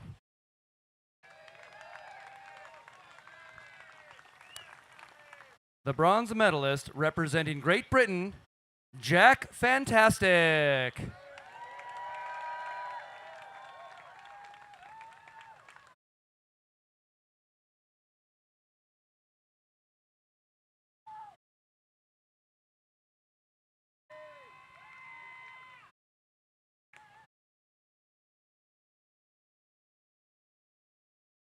The silver medalist representing Canada, Sophie Gilfillan.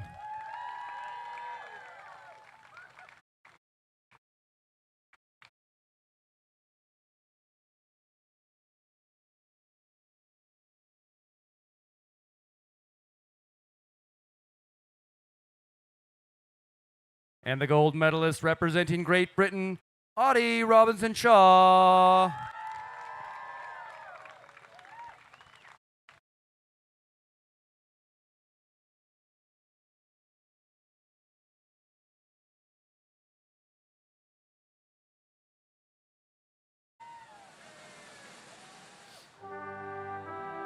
Please rise for the national anthem of Great Britain.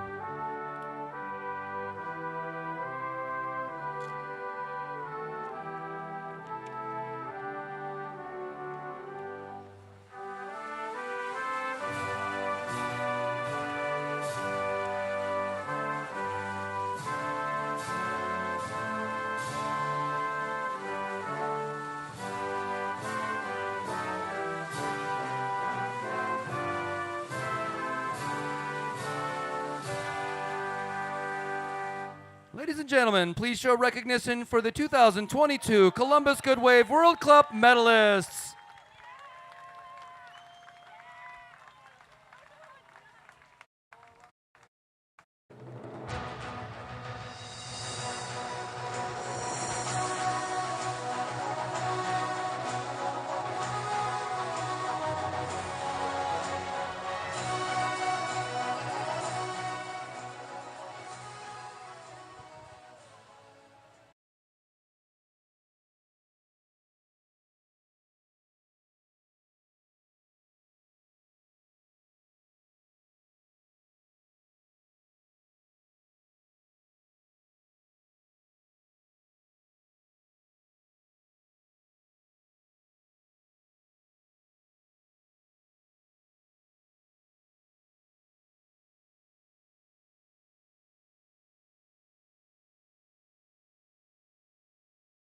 Ladies and gentlemen, the medal ceremony of the men's canoe event will now begin.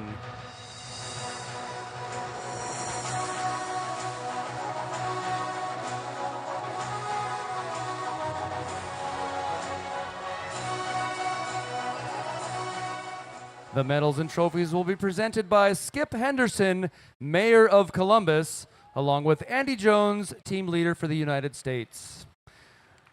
The bronze medalist representing the United States, Dane Jackson.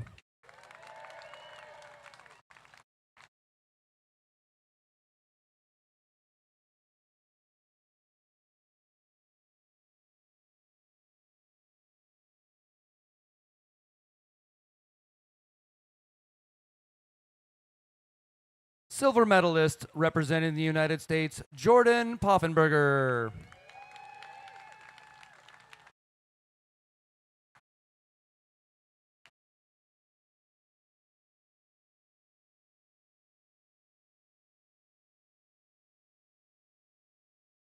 And your gold medalist representing the United States, Seth Chappelle.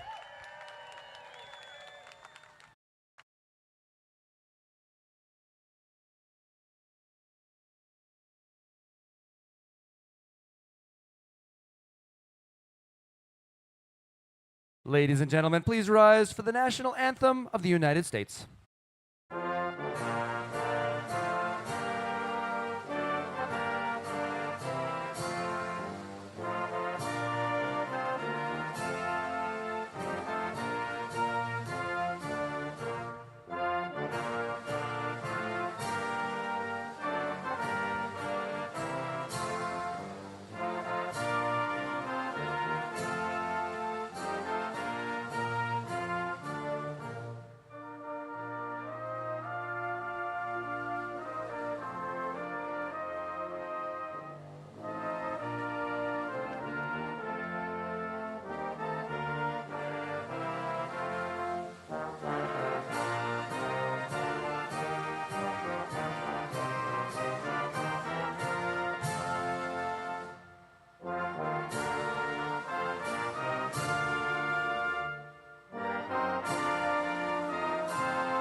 Ladies and gentlemen, please show recognition for the 2022 Columbus Good Wave World Cup medalists.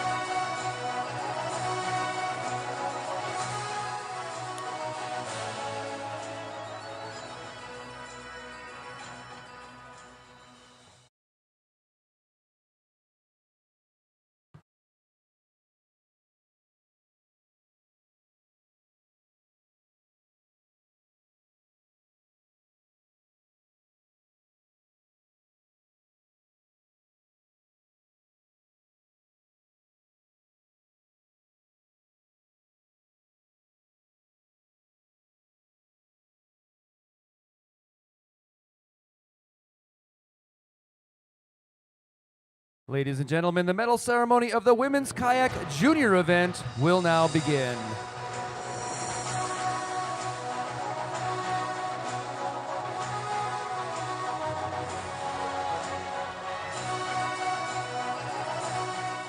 The medals and trophies will be presented by Ed Wolverton, host committee president, and Andy Jones, team leader of the United States.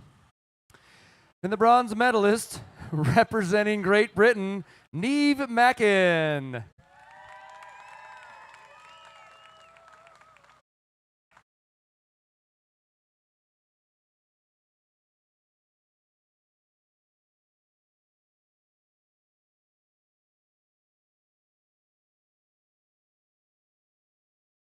The silver medalist representing Canada, Sophie Gilfillan.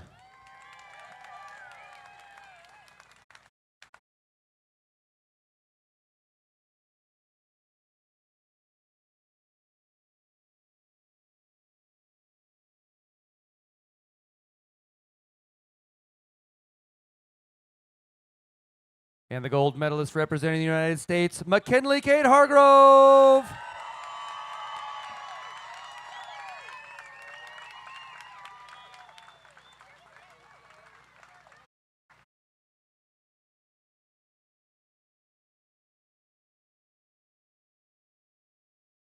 Ladies and gentlemen, please rise for the national anthem of the United States.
Ladies and gentlemen, please show recognition for the 2022 Columbus Good Wave World Cup medalists.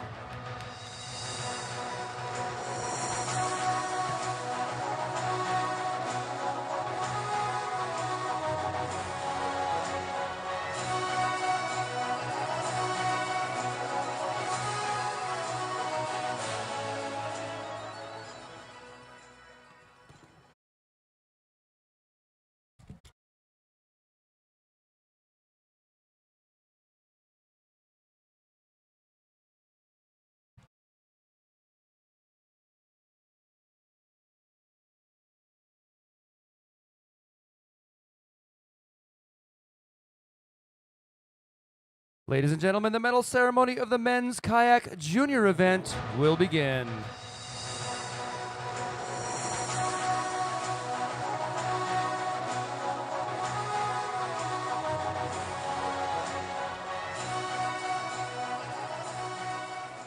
The medals and trophies will be presented by Eddie Lowe, Mayor of Phoenix City and Team Leader of Japan, Ryosuke. The bronze medal representing Finland, Oni Aronen.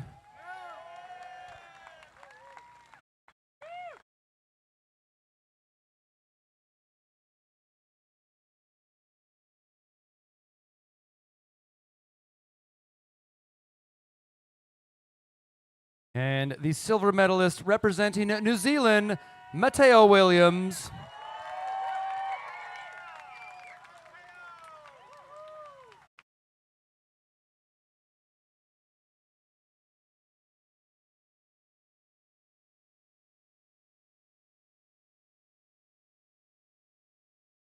And the gold medalist representing Japan, Nanase Okazaki.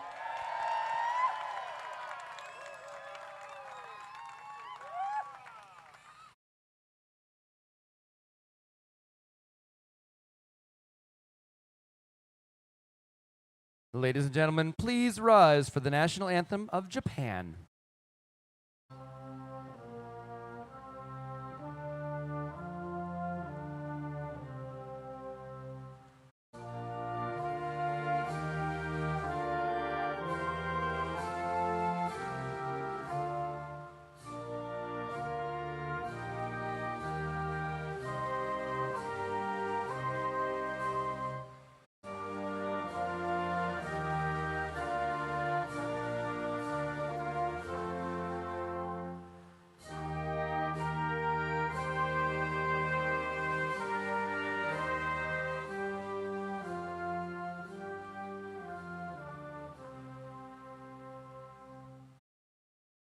Ladies and gentlemen, please show recognition for the 2022 Columbus Good Wave World Cup medalists.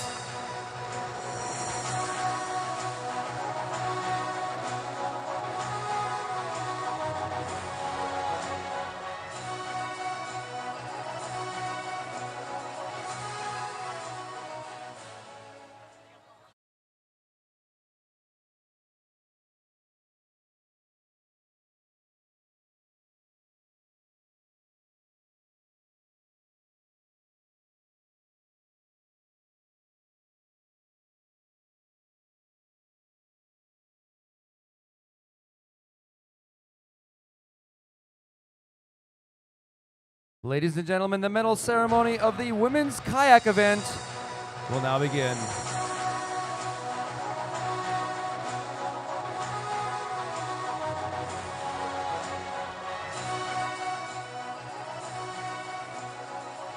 The medals and trophies will be presented by Terry Best, ICF Freestyle Chair, and Andy Jones, Team Leader of the United States. And the bronze medalist representing Great Britain, Audie Robinson-Shaw.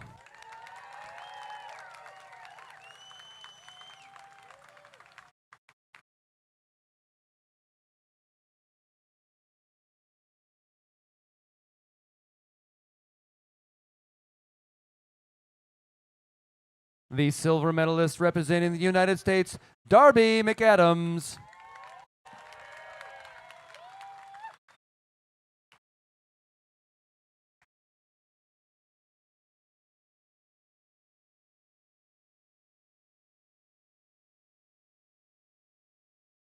And the gold medalist representing the United States, Emily Jackson.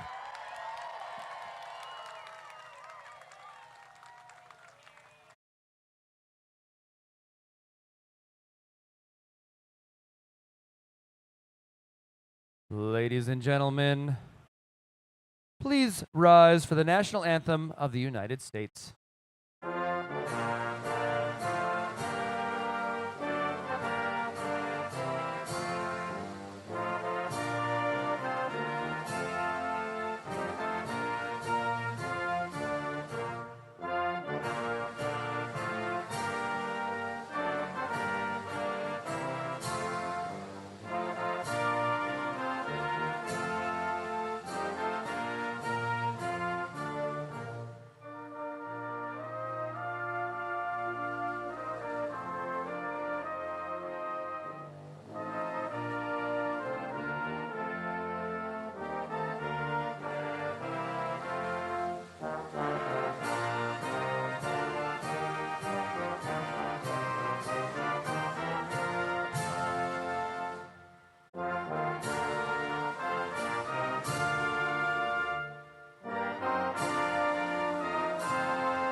Ladies and gentlemen, please show recognition for the 2022 Columbus Good Wave World Cup medalists.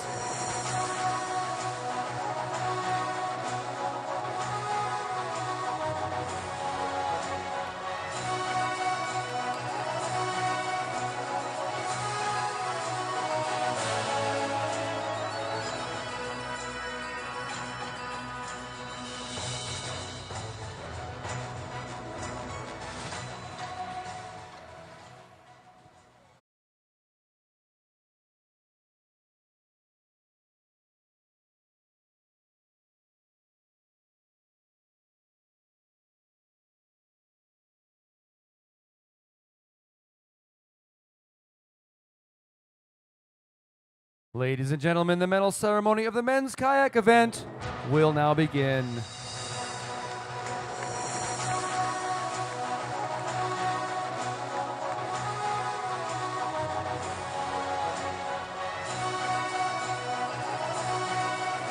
The medals and trophies will be presented by Pace Halter, ICF Host Committee Chair, and Andy Jones, Team Leader of the United States.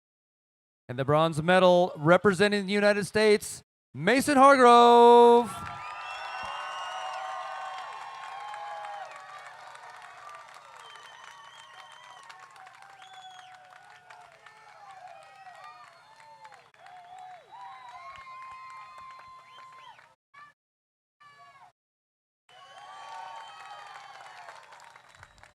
The silver medalist representing Great Britain, Rob Crow.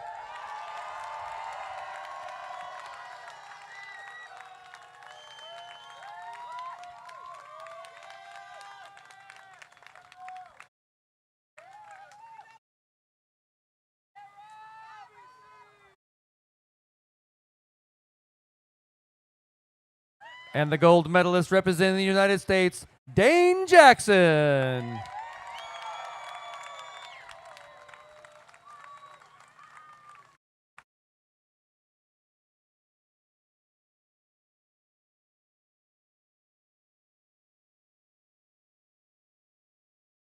Ladies and gentlemen, please rise for the national anthem of the United States.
Ladies and gentlemen, please show recognition for the 2022 Columbus Good Wave World Cup medalists.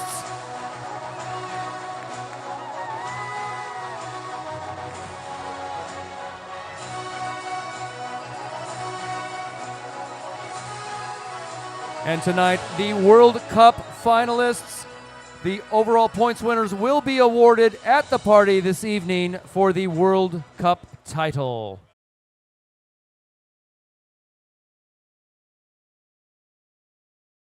And if we could ask the United States athletes to stay for the U.S. Championships coming right after this.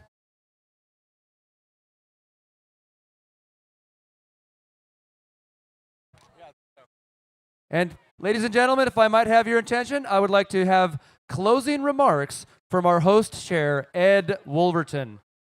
Thank you so much, Hojo. Thank you all for coming out tonight. Let's give every athlete a round of applause. They all worked hard to get here to Columbus and Phoenix City, and we are so grateful to have you here. An event like this really relies on so many people. We've got an outstanding team to make this event so good. And when we were first awarded this, we talked internally wanting to make this the absolute best event the ICF has ever held. And I hope we met that standard, and I hope you enjoyed your time here. An amazing group of volunteers that helped make this happen. Over 240 people volunteered their time.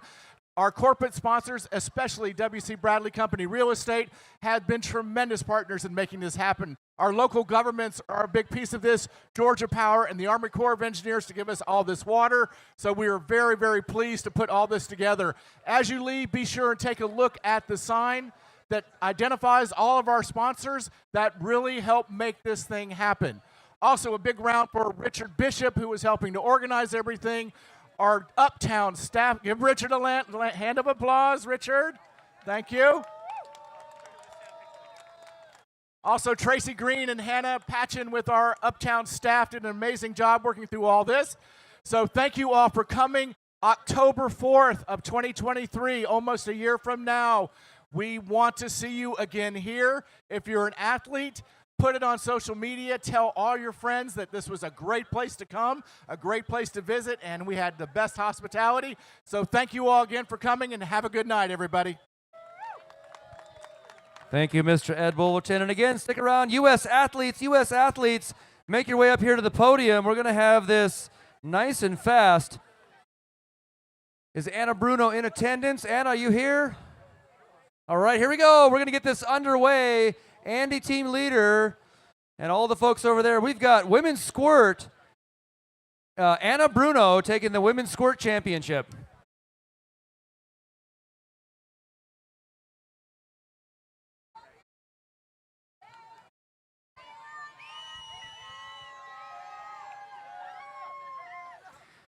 All right, taking the men's squirt champion in third place, Clay Wright. Mr. Clay Wright, come on down.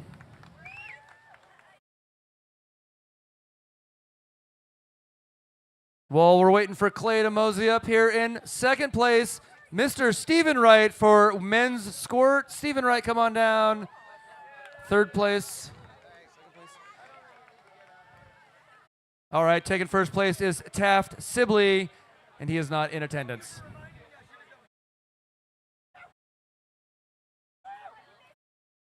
All right, junior men's kayak, third place, Mateo Kowalchuk. Mateo, are you still here? Mateo Kowalchuk, third place, junior men's. Second place, junior men's, Walker Edens. Walker, are you still here? Come on down.